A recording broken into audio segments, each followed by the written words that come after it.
नमस्ते विद्यार्थी मित्रों, भूलका सागर विद्या भवन में आपका स्वागत है। मैं एकता कुक्कड़िया, मेरा विषय है हिंदी।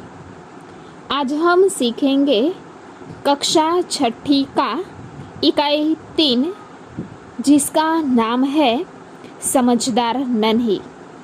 विद्यार्थी मित्रों, अगले वीडियो में हमने देखा था कि एक बार बिच्छू के प्राण संकट में पड़ जाते हैं, तब नन्ही उसे बचाती है। बिच्छू फिर भी नन्ही को डंक मार देता है। फिर एक दिन बिच्छू के प्राण दोबारा संकट में पड़ जाते हैं। तब नन्ही सोचती है कि शायद इसने अपनी गंदी आदत छोड़ दी हो। यह सोचकर नन्ही बिच्छू को दोबारा जीवन दान देती है। अब आगे की कहानी देखते हैं। नन्ही ने बिच्छू को दोबारा जीवन दान दिया। नन्हीए बिच्छू ने फरीथी जीवन दान आप्યું। बिच्छू अपने स्वभाव के अनुसार उसे डंक मारने के लिए आगे बढ़ा। વીછી પોતાના સ્વભાવ પ્રમાણે ફરીથી ડંખ મારવા માટે આગળ વધ્યો। नन्ही उसका इरादा समझ गई। नन्ही ए आ વીછીનો इरादो समझी गई। वह मुस्कुराकर बोली। ते हसीने बोली, बिच्छू भाई ठिठक क्यों गए? डंख मारो। नन्हीए કહ્યું કે વીછી ભાઈ અટકી શા માટે ગયા? મને તું ડંખ मार। बिच्छू शर्म से पानी पानी हो गया। वीछी शर्मना લીધે लज्जित થઈ ગયો। वह खिसिया कर बोला। ते शर्माईने बोलियो, बहन एक बात बताओ, मैंने सदा तुम्हारे साथ विश्वासघात किया। बहन तू मने एक बात कहे, मैं हमेशा तारी साथे विश्वासघात करियो, फिर भी तुमने मेरे साथ भलाई ही की। ऐसा क्यों?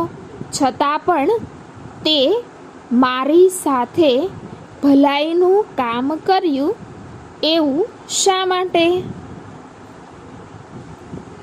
नन्ही बोली। नन्हीए કહ્યું, भलाई करना मेरा स्वभाव है।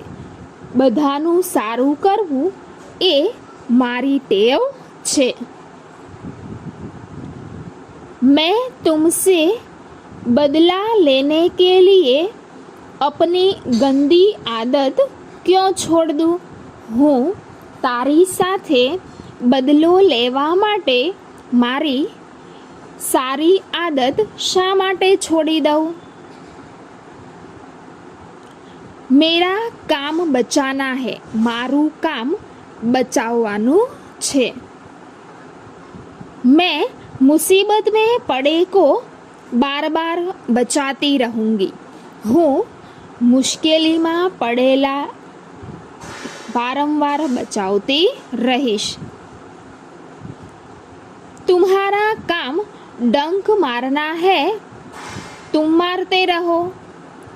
तारू काम डंक मारवानु छे तो तू डंक मारतो रहे।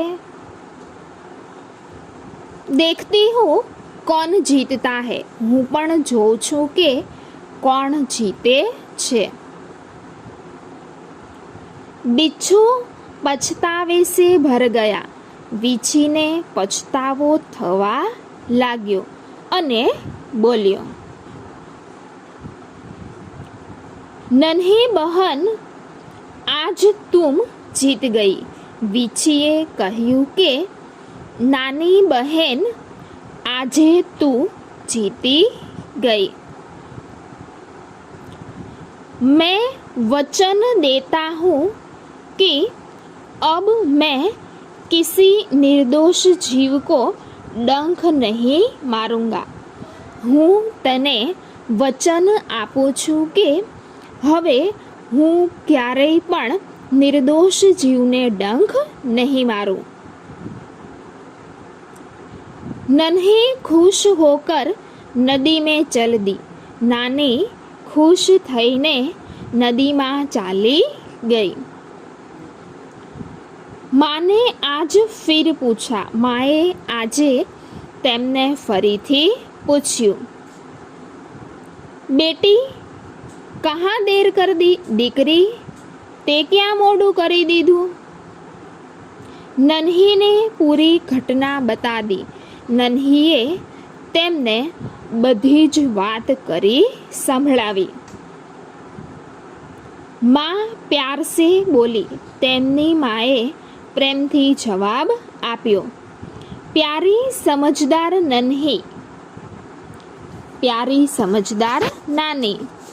भले लोग अपनी बार बार की भलाई से इसी तरह बुरे लोगों को भला बनाने की राह दिखाते हैं। भला माणसो पोतानी वारंवारनी भलाईथी આવી જ રીતે ખરાબ લોકોને સારા બનાવવાનો રસ્તો બતાવે છે। नन्ही प्रसन्न होकर थिरकने लगी।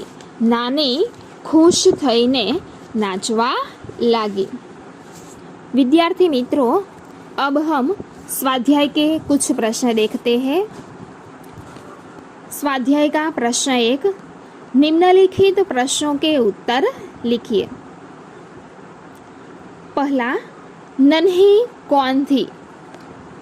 उसका जवाब है नन्ही एक बतख थी। दूसरा सवाल, बिच्छू कहाँ फंस गया था? उसका जवाब है बिच्छू दलदल में फंस गया था। आगे देखते हैं। तीसरा सवाल, बिच्छू को क्यों पछतावा हुआ? उसका जवाब देखते हैं। बिच्छू को पछतावा हुआ क्योंकि 2 बार जीवनदान देने वाली नन्ही को डंक मारने गया था। चौथा सवाल, नन्ही ने क्या निश्चय किया? उसका जवाब देखते हैं। नन्ही ने यह निश्चय किया कि वह मुसीबत में पड़े को हमेशा बचाती रहेगी। पांचवा सवाल, नन्ही ने बिच्छू को क्यों बचाया? उसका जवाब देखते हैं। बिच्छू दलदल में फंस गया था। उसने नन्ही से प्रार्थना की, बहन मुझे बचा लो। नन्ही को बिच्छू पर दया आ गई, इसलिए नन्ही ने बिच्छू को बाहर निकालकर बचाया। छठा सवाल, बिच्छू के स्वभाव के बारे में माँ ने नन्ही से क्या कहा? उसका जवाब देखते हैं। बिच्छू के स्वभाव के बारे में नन्ही से कहा कि बिच्छू अपनी गंदी आदत का गुलाम है। उसे चाहे तुम कितनी बार बचाओ, वह बार बार डंक मारता रहेगा। सातवां सवाल, नन्ही ने अपने स्वभाव के बारे में क्या कहा? नन्ही ने बिच्छू से कहा कि भलाई करना मेरा स्वभाव है। मैं तुमसे बदला लेने के लिए अपनी आदत क्यों छोड़ दूं? मेरा काम बचाना है। मैं मुसीबत में पड़े को हमेशा बचाती रहूंगी।